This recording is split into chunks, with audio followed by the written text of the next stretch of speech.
Welcome to the Up Arrow Podcast with William Harris, featuring top business leaders sharing strategies and resources to get to the next level. Now, let's get started with the show. Hey everyone, I'm William Harris. I'm the founder and CEO of Element and the host of the Up Arrow Podcast, where I feature the best minds in e-commerce to help you scale from 10 million to 100 million and beyond as you up arrow your business and your personal life. Today, I'm joined by one of the most influential voices in modern marketing. If you've ever Googled anything about SEO, there's a good chance that today's guest invented the entire playbook that inspired it. At least that's what I'd like to say. Rand Fishkin is the co-founder of Moz, where he turned a tiny blog into a massive SaaS juggernaut and helped educate an entire generation of marketers along the way, including myself. He's also the founder of SparkToro, a radically transparent company building powerful tools to help brands understand who their audience actually is. But Rand isn't just a tech founder or a marketing brain. He's a walking masterclass in how to build with empathy, speak with honesty, and scale without selling your soul. He's called out the myths of attribution, championed the rise of owned media, and more recently sparked some critical conversations about how AI is changing the search landscape forever. Rand Fishkin, it is truly an honor to have you on the Up Arrow Podcast. Good to be here, William. Thank you. Yeah, I want to give a quick shout out to the brilliant Brittany Muller, formerly the head of marketing over at Hugging Face. She's now an AI consultant and killing it there. She was previously on the podcast and she said, "You've got to talk to Rand." And I was like, I would love to talk to Rand. So thank you, Brittany, for putting us in touch. She is a great friend and a wonderful person. Yeah. Last interruption, then we're going to dig into the good stuff. This episode is brought to you by Element. Element is an award-winning advertising agency optimizing e-commerce campaigns around profit. In fact, we've helped 13 of our customers get acquired, with the largest one selling for nearly $800 million and one that IPO'd. You can learn more on our website at element.com, which is spelled ELUMYNT.com. All right, let's dig in. In another podcast earlier this year, you critiqued modern attribution models and emphasized behavioral observation and empathy. If traditional attribution is dying, how should brands actually measure what's working? Well, it depends. There's nuance here, William. Sure. I'm not saying like attribution is dead for everyone. If you're in e-commerce and all you're trying to attribute is your paid performance spending, that's pretty good. Attribution modeling works pretty darn well. But let's say, William, you would like to know what the contribution of PR, organic PR is. Or organic content, or organic social media, or SEO, or being on podcasts and YouTube channels, sure. Right? Influencer marketing, creator marketing. Attribution is a terrible, terrible way to measure or justify or invest, because that data that used to be semi-present, say 10 years ago, like 2014, 15, is no longer available to any of us. It's illegal to collect in most jurisdictions. And even where it's legal to do so, like the United States is pretty flexible on most of these things, except for California privacy law, of course. Even in the United States, where some of this is possible, there are huge problems with trying to attribute anything organic. The network's not passing referral data to you. You not knowing what keywords people search for in Google anymore, if they're clicking on organic results, zero-click everything, taking things away, multi-device journeys, death of third-party cookies, privacy and ad blockers in browsers, which are on more than a third of American browsers. Like all this stuff is going to make attribution look possible, but in actuality be false. And it's going to lead you to basically overspend on Google and Facebook. Mm-hmm. Yeah. So how do we get around that? Like, what are the better ways to start looking at this then? Okay. So, William, I don't know how long you've been in the marketing universe, but let's imagine that you and I were helping Coca-Cola in 1965. Okay. Right? We're on Madison Avenue. We got our fancy offices and, we wear suits and ties to work. And what color's my tie? Let's say the least sexually harassing color, whatever that is. Okay, got it. Yeah, that's the one part of that culture that I don't want anything to do with. But, Mad Men era, what we would do is we would say, hey, Coca-Cola, we believe that this messaging is going to really resonate with new customers that you haven't yet captured in the Midwest. And so what we're going to do is we're going to run an outdoor campaign.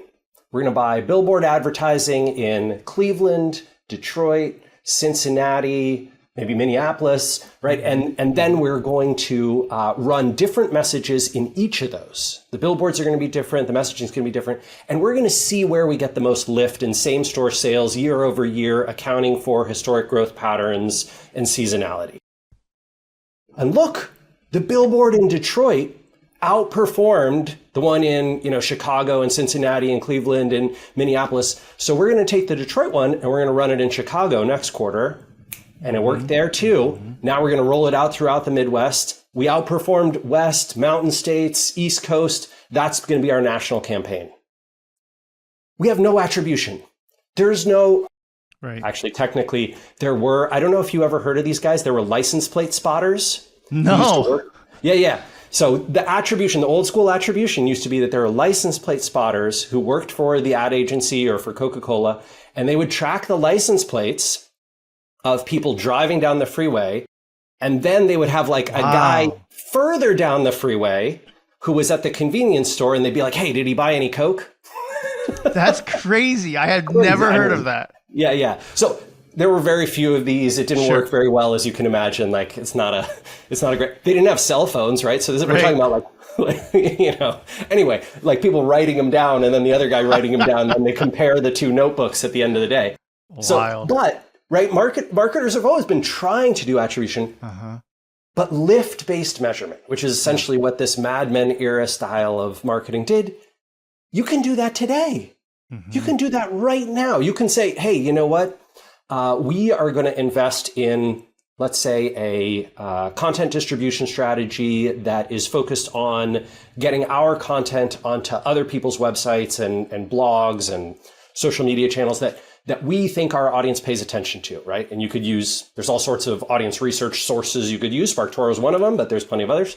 And then you could say, okay, this podcast, this YouTube channel, this blog, this news source in our industry, like we think those are paid attention to by our customers. We're going to go be present in those places. And then we're going to measure lift of the products that we promoted in those places over the next 3, 6, 9 months, depending on what your sales cycle is.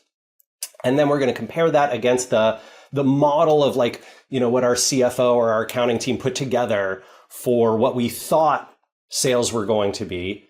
And gosh, that delta, that is almost certainly happening from that investment that we made. I think, unfortunately, like CFOs and financial teams get together and they're like, well, you can't prove that any one person purchase the product because they heard us on this podcast. Right.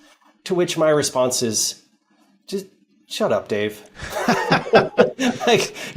No offense, but if the numbers are going in the right direction and you're getting lift over what you expected and you invested in these channels, the absolute worst case scenario is that your business is doing better than you expected and this investment is actually not contributing to it, which is fine.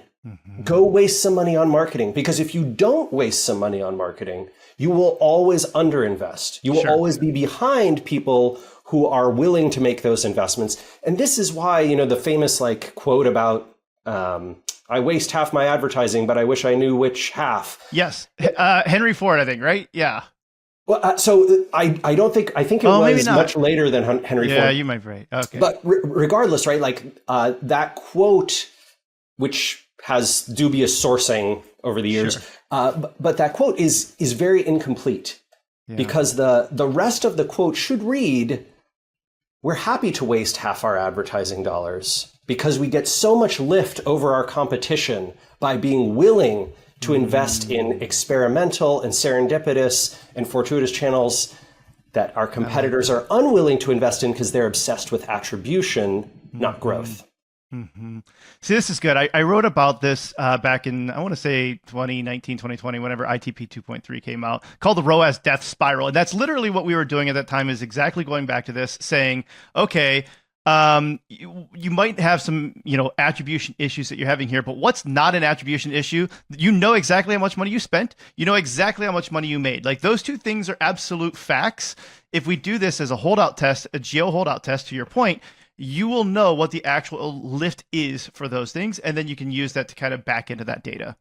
I think one of the most interesting things from the last 25 years that I have learned for sure is that all of the performance, attribution style marketing investments, like the companies that obsessed over those things and focused on them, universally, with almost no exceptions, lost out to the folks who threw money at brand and product. Mm-hmm, mm-hmm.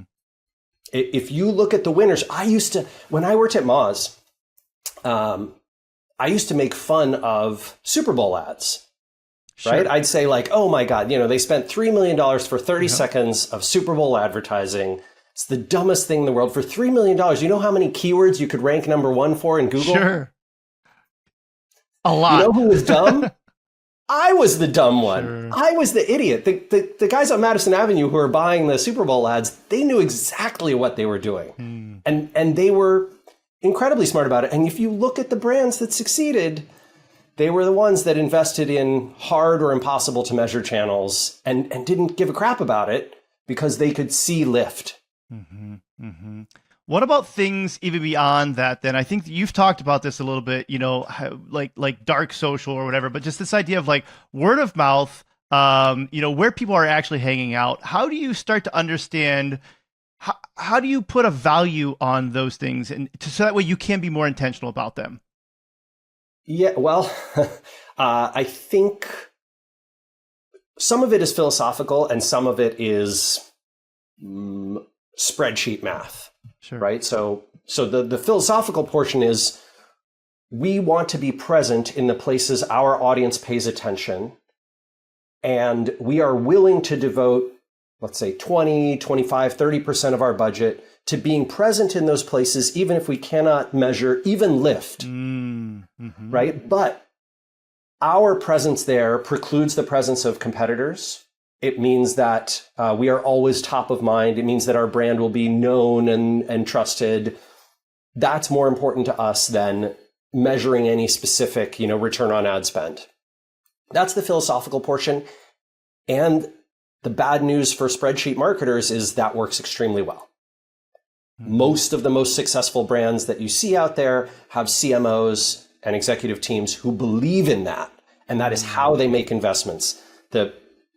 All the savviness that you see at whatever P&G or Coca-Cola or brands like that, it comes from that philosophical approach before spreadsheet approach. And that's hard for a lot of digital marketers to wrap their head around.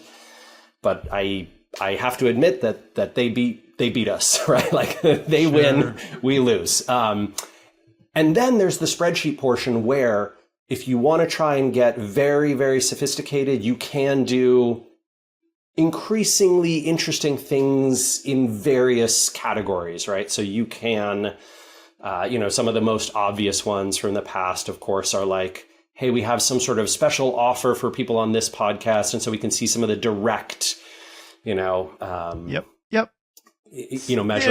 There's billboards. There's billboards now that have location beam sensors, right? That sort of track phones that go by and then ping like IP addresses and try and say like, hey, then this device drove past our billboard. Then we later saw this device in a store. Then, and because of that, we're going to connect that up with bank data that you can buy, right? We can connect that phone browser behavior to a credit card, and then we can connect that to an address and to a human being, and then we can see that they checked out and here's how much they purchased. Those kinds of companies and processes exist, at least in parts of the United States, they exist. I think South America, you can do some of that stuff. Europe, you cannot do any of that stuff. If you do, you will get shut down. It's harder in other jurisdictions, but possible. I feel like this is where SparkToro comes in a little bit, at least in my understanding. And this is where I wanted you to kind of walk me through this a little bit. But you talked about, it would have been a LinkedIn post there, about the ability to analyze audience behavior tied to search terms, media consumption, demographics. So that way, basically, like how can brands, how can they identify and target their ideal customers? Yeah, I mean, so SparkToro it's shockingly simple software. Like really, it sounds fancy. You make it sound really fancy. Like, I'm trying to do my best here. Yeah. If we used your phrasing, I bet we could sell it for like 10 times as much. But instead, I just sort of describe it as like, find where your audience is.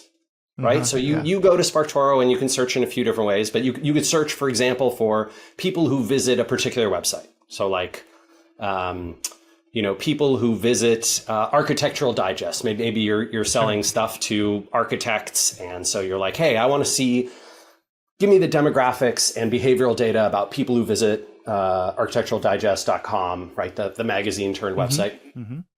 And then you can see like, oh, okay, here's sort of the geographic breakdown of where their, visitors are coming from. And here's analysis of what other websites they visit. Here's the podcast that audience listens to. Here's the YouTube channels they subscribe to. Here's the subreddits that they follow.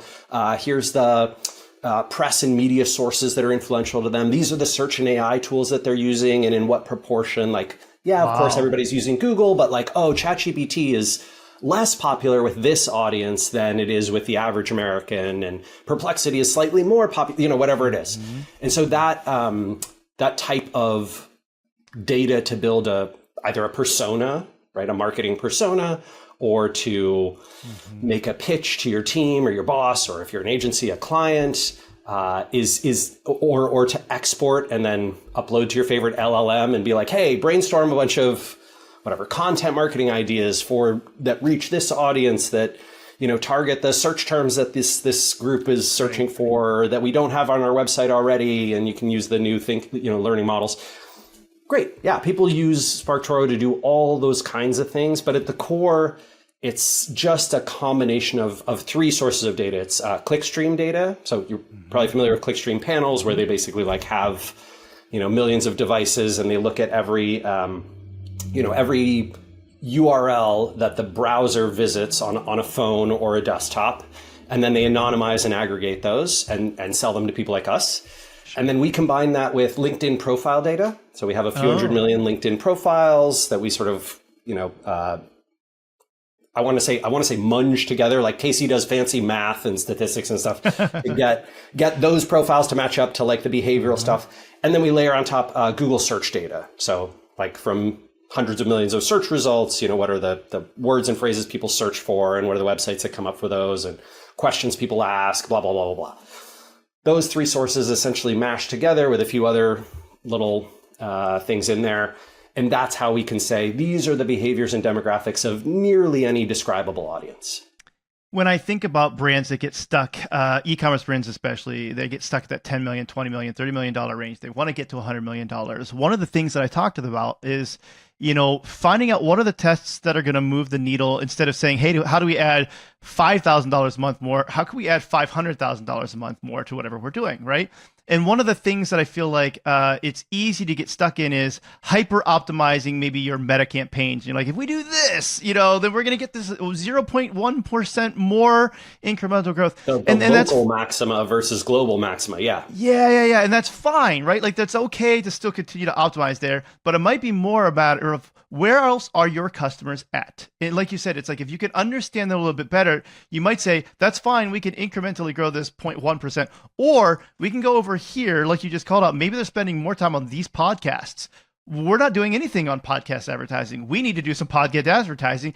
Athletic Greens has done a fantastic job with that, right? So how are some ways that we can say, where are our customers hanging out outside of these dominant ad platforms, and spend more time there? SparkToro can help unlock some of those data insights for me.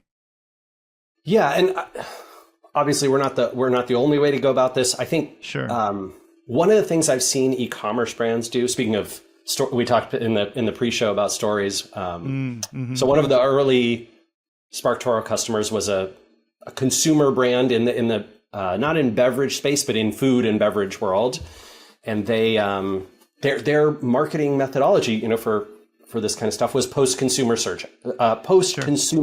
purchase surveys, right? So I'm sure you've seen this, William, right? Like, you check out online, and then like the website says, hey, how did you hear about us? And then you check a list, and you're like, oh, it was from YouTube. And then they'll say, which YouTube influencer or channel or whatever. And then you can select, or you can enter your own, whatever.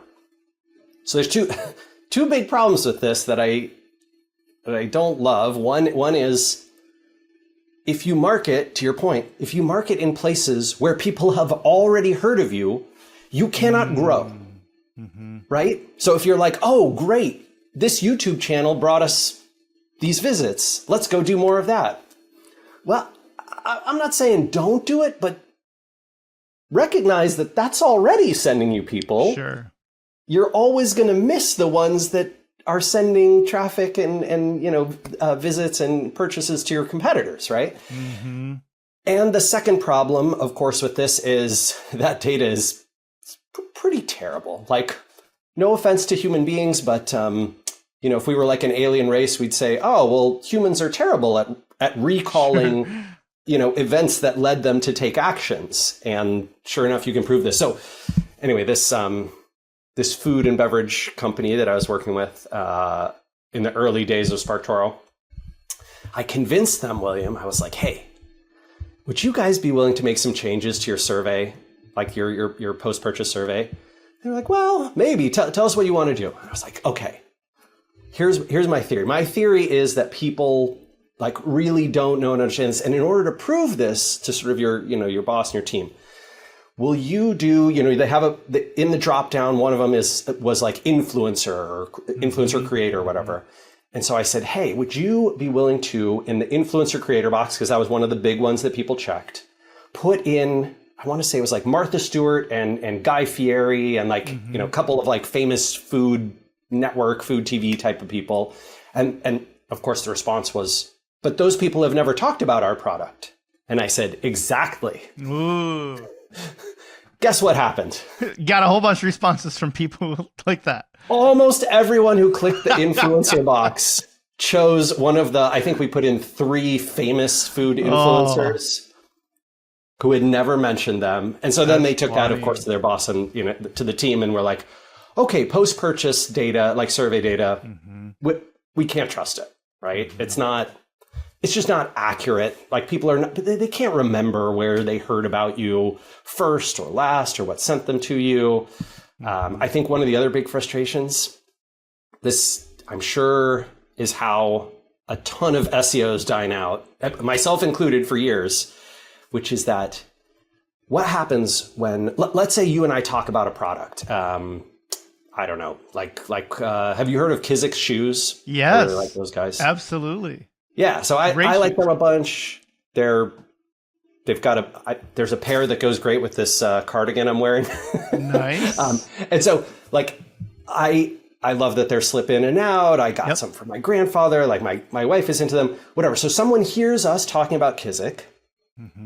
They almost certainly will go to Google or Bing or something, and they'll search for Kizik, right? K-I-Z-A-K, and then they'll go to Kizik's website. And if Kizik's marketing team is focused on attribution tracking and analytics, they will say, wow, Google sent us yet another purchase. Google didn't send you shit. Yeah, right. Like, Google is just an intermediary. They're a traffic cop, right? Like they said, go down the street. Yeah. And yet they're the ones who get all the investment. When you look at how Google like absolutely dominates the advertising landscape, this is one of the big reasons, is because everything that happens on every other channel turns into a Google brand search, which are some of the highest, best converting. My conspiracy theory, dude, I think Google took away keyword data because when they sent you keyword data, it showed that your brand was the primary driver of like of an overwhelming amount of your conversions. And Google was like, wait a minute. If we don't tell them that, they're going to spend money with us. That's wild. That's an interesting conspiracy theory that maybe feels intuitive. They're getting a little bit of their own medicine, though, because they're having a little bit of their lunch eaten here by ChatGPT and Perplexity and things like that. You called this out a little bit ago, just a minute ago, too. One of the things that you actually tweeted about this, I think back in July, is not to reframe the question, not saying, are people switching from Google to ChatGPT, but are my customers switching? Yes. I think this is the question every marketer every brand, every founder should be asking about their audience generally, right? There's sort of the interesting like, hey, is AI on the rise broadly with the population? That can be interesting. Same thing with social networks, right? Like TikTok. Okay, TikTok is huge, but is it huge with your customers, right? And your audience? What about Instagram? What about Reddit? What about Facebook? What about LinkedIn? What about YouTube? What about, Perplexity and Bard and ChatGPT? What about DuckDuckGo? Like, do you have, I know people who are in this cybersecurity space, and privacy-focused browsers, privacy-focused search engines, privacy-focused networks like Mastodon are big with their audience. And so it's less about where's everybody, and it's more about where are my people? And I think the other confusing thing, the other thing that gets frustrating is if they're on that platform or network or website or whatever, are they doing things there that are relevant to my world? One of the things that I've seen time and time again is that, someone will say, hey, our audience is whatever. Like we serve a lot of people between 21 and 35. Like we're very youth culture focused.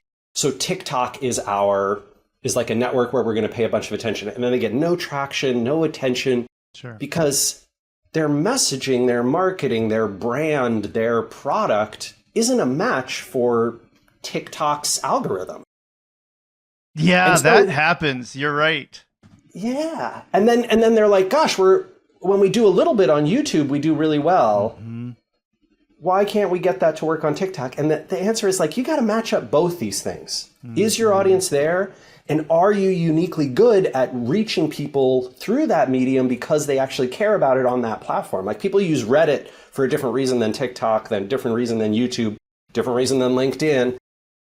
So make sure you're, stacking up checking all those boxes.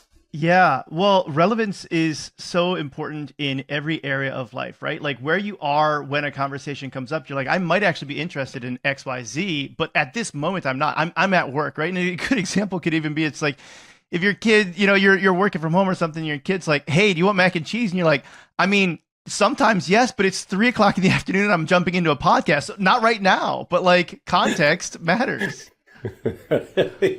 Yeah. And I mean, I think that the really interesting thing about Audience Research Day, this is a flaw of SparkToro, I'll actually say, right? Is that if you look at the data and you see, for example, our audience is using ChatGPT is a good example, using ChatGPT and AI tools more than average, right? More than the average American web browser by, let's say, 60% or something. I would question whether your immediate response should be, hey, let's go and do a bunch of, sort of PR and brand work to get associated with words on the internet that people might be using in ChatGPT. Before you do that, I might be interrogating hey, what are people doing with AI in our sector? And is that actually relevant? Is that something that is going to be useful and productive for us to be in those conversations? Like, are they actually searching for, whatever it is, beverages they're going to buy at the convenience store on ChatGPT? I'd question that. If it's something like, hey, are they looking for, a new like vitamin supplement to add to their regime around like health stuff? Maybe. Like AI does get used for more of those kinds of things, but again, I do some real interrogation of the data behind that before I'd make that investment. And SparkToro doesn't show you that; it just shows you literally what's happening. Okay, I may be digging up some old stuff here because I'm going to go back into the SEO world for a little bit, but I'm going to call it SEO / the AI optimization, and there's a whole lot of debate about what we're going to call that. I don't want it to be called GEO, by the way, because I always talk about geo holdouts already. I don't want it to be GEO, but anyway, so AIO. GEO stands for goose egg omelet. I don't know anything else. I haven't heard that one, but I like that one too. But okay, so again, going back to the Moz days a little bit. I don't know if you remember this. I had a an article that I wrote called the SEO Food Pyramid, and you commented on it. This was the first post that I put on growthhackers.com. You commented and I was like, yes, like Rand knows that I exist. This is a really good thing. And so I have to still start a little bit with the SEO stuff. What do you think are the most common SEO and let's say AI optimization mistakes that e-commerce brands make right now? Ooh, there's still a weird belief in link building. I mean,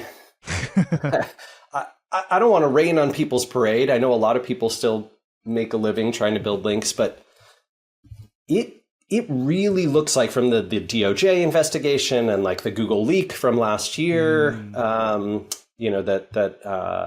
folks looked into and I got to break the story, but I wasn't like in depth looking at it. The reality seems to be that Google cares less about links than they ever have.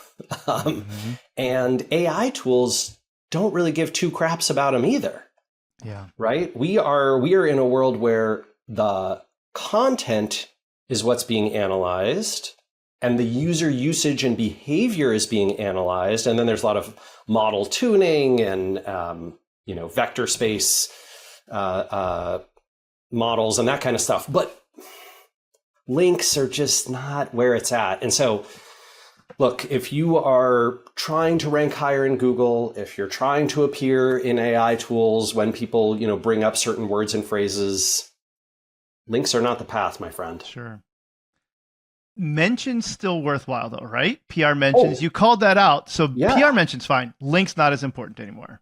Yeah. I mean, I know you know how this works, right? Yep. But like the vector space model that yep. all AI tools are based on is essentially like Amanda and I like to call it spicy autocomplete, right? Because nice. it's essentially that, right? It's like words that frequently come after other words in documents on the internet, like that, and books and other stuff that has been scanned and used by whichever, Claude or OpenAI or whoever. And what that model does is essentially say like, if you search for soda, well, let's say you say, what are popular soda brands in the United States? The way that ChatGPT or Gemini or Claude behind the scenes, the way that they're determining what answer to give you are, they look for documents that contain soda and beverages and other synonyms and are relevant to this topic and on this, and then they sort of like crunch. They have that all those words like crunched together in multiple dimensional vector space, which you don't have to worry about how that works. But essentially, it's like okay, soda, beverage, Coca-Cola often appear together. So there's a high probability that Coca-Cola will be one of, if not the first answer almost every time you do this, because the probabilistic system is going to say that's the thing there. And how do you influence that? How do you change that if you're, whatever, Dr. Pepper or your, what are some of the new beverages like Pop C or something like that? Poppy. Yeah. Which, like if you're one of those guys and you want to appear high on that list, the way to change that is to get press, media, blogs, podcasts, YouTube channels, social media accounts, all the stuff that's getting indexed by these models. They really care about recency and frequency. So if in the past 30 to 90 days, Poppy is getting way more mentions alongside soda and beverages and most popular beverages and popular US beverages and best-selling beverages, United States, like in all those places, all those documents, it is very likely that now they will be the one who is mentioned at the top, even higher than Coca-Cola, because the historic mentions might say Coke is the one that's there the most, but the recent mentions are putting, this new brand up there. That's how you influence it. Yeah. I think it's wild to see that. I think you're absolutely right to call that out. We did talk about that with Brittany Muller a little bit in the way that the vectors sound. She understands this stuff like way deeper than I do. Yeah. It's so crazy. I want to talk to you a little bit about, there was something else that you said that I really liked, which was, if every email should be written as if it was going to be leaked. And again, you're a transparent person. We talked about at the beginning. why should you write every email as if it's going to be leaked? I think there's two reasons behind it. One is that it nullifies risk. Like it removes a lot of risk around your organization. If you're worried about ever being hacked, you're worried about someone leaving your organization in anger and, sharing an email, or you're worried about your own behavior, right?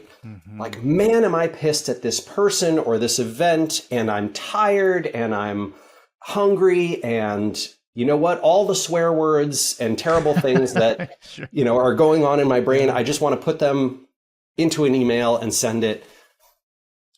Thinking about, wait a minute, how will the internet, the broader population, like react and respond to this? It's just a great way to prevent that risk from existing. And the second reason is because it promotes good behavior.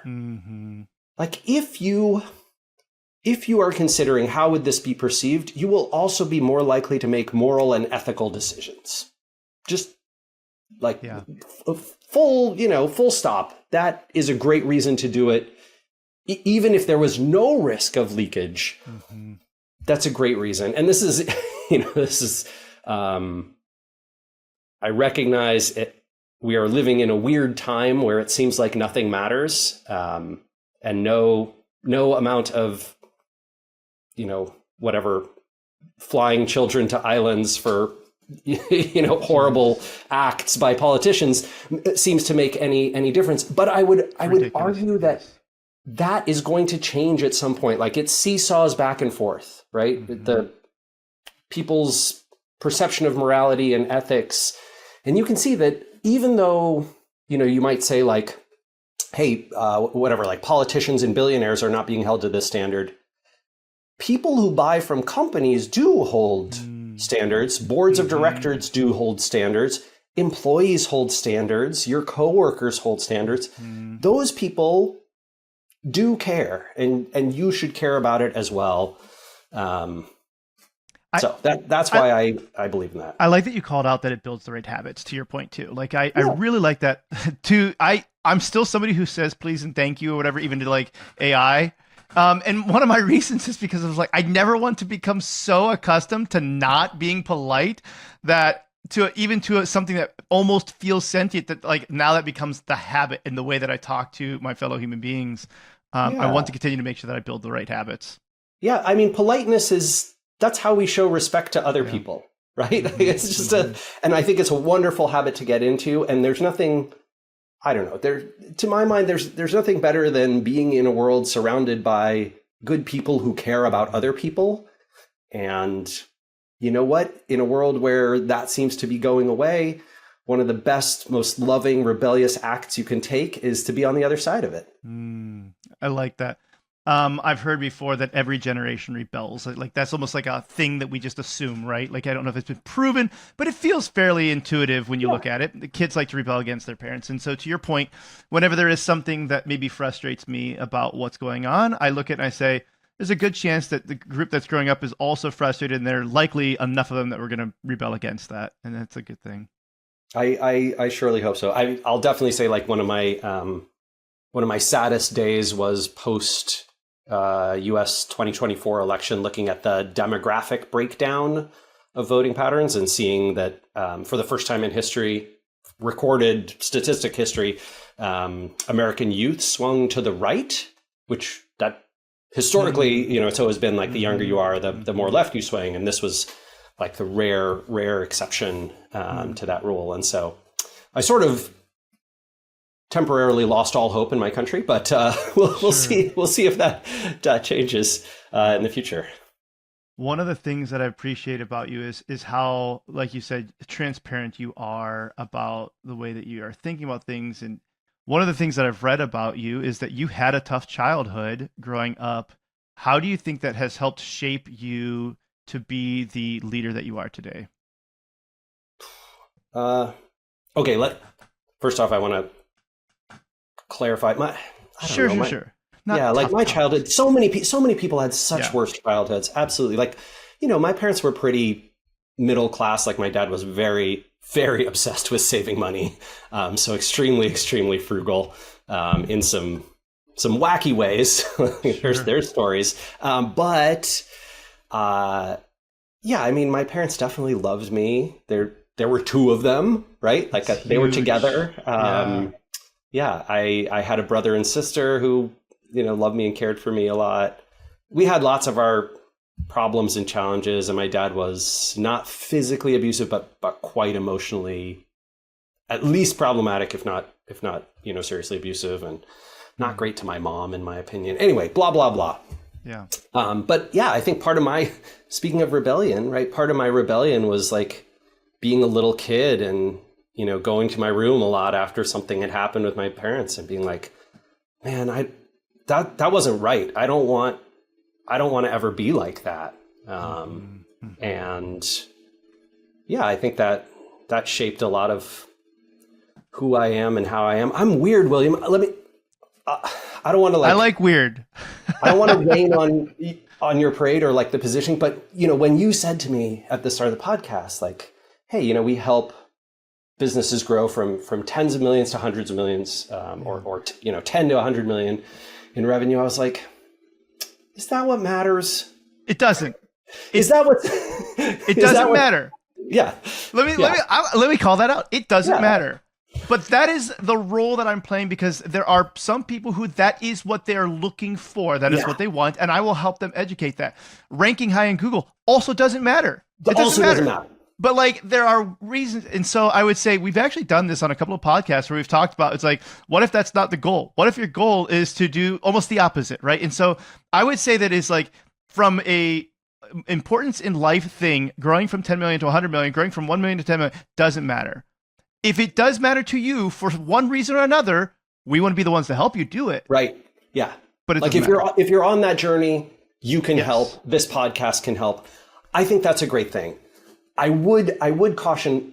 Here's one thing I'd say, which is that I don't know about your network. I suspect you have people in your network who are like this, right? But Geraldine and I, my wife and I, have because we're in like Seattle and in tech, right? Like we have friends who've gone from net worth of next to nothing to millions. Most of them stayed cool. We have people who've gone from into net worth of like 10 million plus. Most of them have stayed cool. And then we have network of like a smaller group of people who've gone to 50, 100 or more. Almost none of them have been cool. Like when I say cool, I mean like people you'd want to continue to hang out with, and the conversations you have with them are kind and friendly and normal, and they can relate to their fellow human beings, and their sort of ethics stay good. And I don't know. It worries me. I think there's something to that old like Bible adage about the camel fitting through the eye of a needle. Absolutely. And yeah, and I just caution anyone, like, a few years ago, my old company Moz sold. I was not on the board of directors anymore. I wasn't part of the company. I had left it in 2018. It sold in 2021. But I got a phone call. And then a few months later, I got a giant lottery winning size check in the mail, right? And I was scared. I was scared I was going to become a shitty person.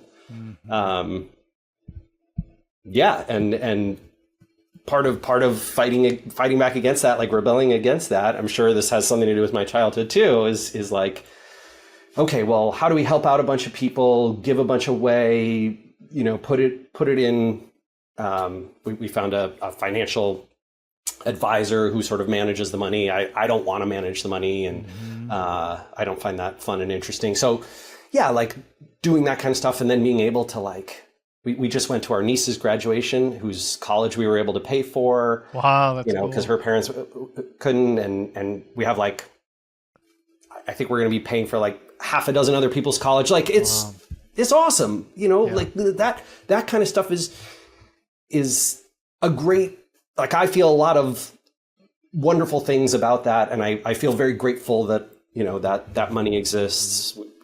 I've started multiple other companies and projects, and it's really nice to go out to dinner and be able to pay for your friends who couldn't afford it. It's really cool. But, yeah, it's just thinking about that, like goals and big long-term things and what you're trying to accomplish. I don't want to take away from the value of money. I recognize, like Geraldine grew up broke. I grew up with my parents acting like we were broke. And man, America has gotten way harder since then, right? Since the 80s and 90s. And so I'm not going to rain on anyone's parade who's trying to like make enough money to send their kids to college and like try and help out. I want to help entrepreneurs succeed. I love like you. I love helping founders like get their business to that next level. And also I just want to have that like caution about what happens to you and the great person that you might be today when a big check comes in. Yeah. I'm glad that you called that out. It is something that I'm trying to be as conscious and aware of as well. One of our motto, it's not called a motto, but I can't think of what it's actually called, like our business slogan or whatever it is to amplify joy through profitable business growth. But amplify joy is the first part, because there are going to be times where you might not grow the business, right? Like it's what you're coming to me to grow the business, and we're going to do everything we can. COVID can happen. A lot of things can happen, but ultimately I want to amplify that joy, meaning there's a really good picture painting by Richard Sargent where it's 4 different pieces, and he goes, it's called anger transference. And it's this boss yelling at this guy, and then the guy's yelling at his wife, and then the wife's yelling at the kid, and then the kid's yelling at the cat. The anger transferred from one person to the next. The same thing though happens to joy. And if somebody goes out of their way to do something nice for you, you almost can't help but want to do something nice to the person next to you. Literally, you might be a stranger and you're just like, I want to do something nice for them. And I want to amplify that joy. And so the way that we interact with people that we're talking about, that is even more important than taking you from 10 to 100 million. I couldn't have loved this conversation anymore. This is, yeah, I think one of the most beautiful things in this world is to recognize that pattern and to invest in kindness and joy and amplification of those things as a result. Yeah. And the other beautiful thing to do is to take terrible things that happen to you and turn them around. Yeah.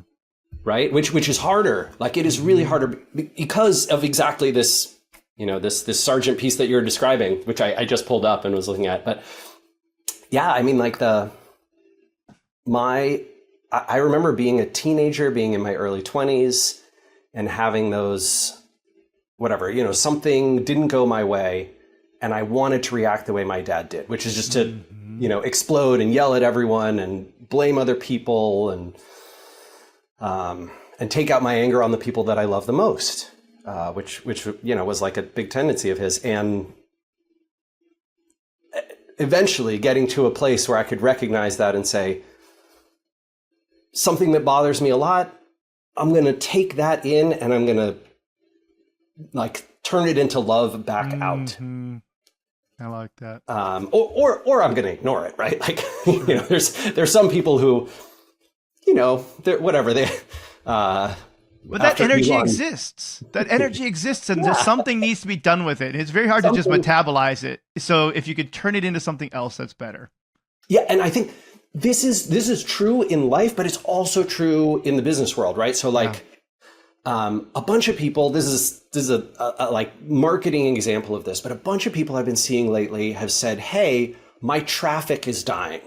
I need to get my traffic is dying to my website. How do I get my traffic back? And my answer has been, my friend, it's gone. You cannot take this thing that used to exist and claw it back from these networks whose executives are incentivized not to send you traffic anymore. Sure. What you can do is turn that into an insight.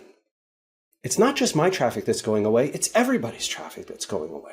Instead of getting angry and getting even and yelling at my marketing team and going and pounding the street for a new consultant and firing my old one, I'm going to say, wait, what's the structural change that's going on the internet?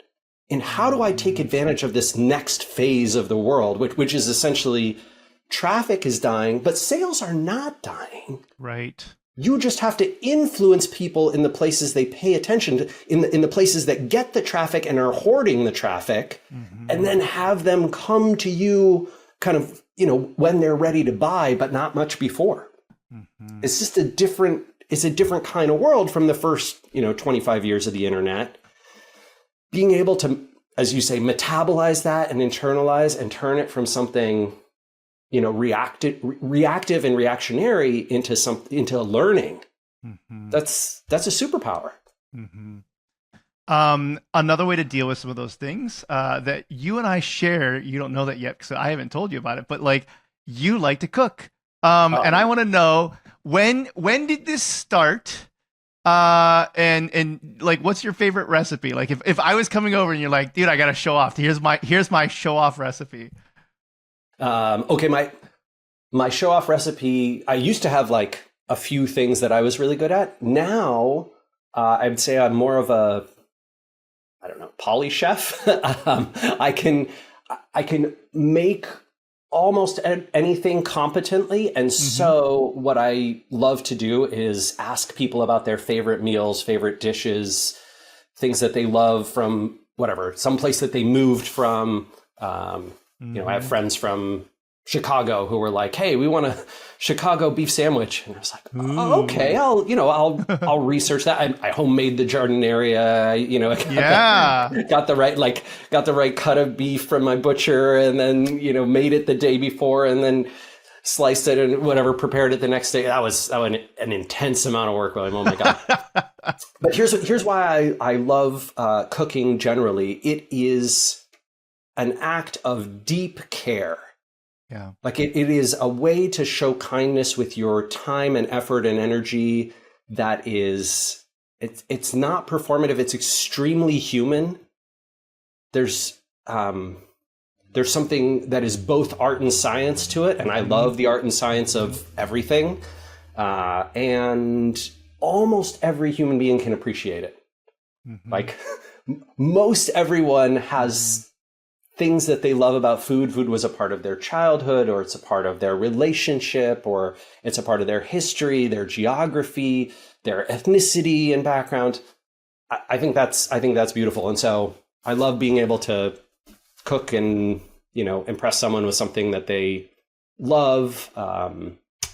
I work around a lot of dietary requirements because I live in Seattle, and people in the Northwest have a lot of dietary issues. So today after this call, I am making carnitas with like a green mole verde sauce for some friends tonight. So yeah, it's going to be like a bunch of hours of braising. Good thing it's only 75 today in Seattle.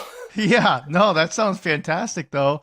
I feel the same way. So it was only, I don't think I cooked much more than mac and cheese up until about 2 years ago. Oh. And then my wife started coaching volleyball, and it took place right during dinner time. And so it was like, well, I had to figure out how I was going to cook for our kids and everything. And I was like, well, if I'm going to cook, I got to cook my way, right? Like I got to cook. And so it's like, I just started it turned into a creative outlet, kind of like you said, where it was like, oh, this is fun. And I really got into it. And I've been cooking all kinds of stuff. I cooked like a berbere chicken with Ethiopian lentils, right? Yes. Like some really interesting things. And to your point, it's like everybody feels really special when you can cook something interesting for them. And so I've really grown to appreciate it. Okay, so if I was cooking for you though, you were coming over, so you said you'd want to research what everybody else. What would you be like, oh, this would be special if you made this? Ooh, well, gosh, I mean, my childhood was not a lot of traditional foods. I would say we were like a, very 80s Americana family. And so same. A lot of frozen and microwave stuff, but there were two things that really stood out. One was my grandparents. Well, all four of my grandparents are Jewish, and traditional Jewish dishes, right? Like latkes, or beef brisket, or yep. When you say the brisket, I can't help but think of the Big Bang Theory. Do you know the show? I haven't seen it, but I'm aware of it. Yeah. Yeah. Well, the one Jewish guy, Howard, he's always like, his mom's always got like a fresh brisket, always. And so it's just, that's good. Great bagels, right? Like I love lots of bagels. But yeah, the other thing, my mom used to make crepes for us, like on a very special weekend morning. She would make Savory or crepes. sweet? Sweet, usually. Okay. Usually sweet. And so with like, lemon and sugar or a fresh jam or something like made with cherries. Mm-hmm. And that was definitely like a very special meal. When I was in Paris, I was like, ooh, crepes. Yeah, hook me up. All right. Last question. And then I know I got to wrap it up here. What's some of the best advice that Geraldine has given you that you didn't take at first? And you're like, yeah, you were right. I should have taken that. She told me to lean into things that I love. She was like, even if it seems impractical and it doesn't seem like the right time and,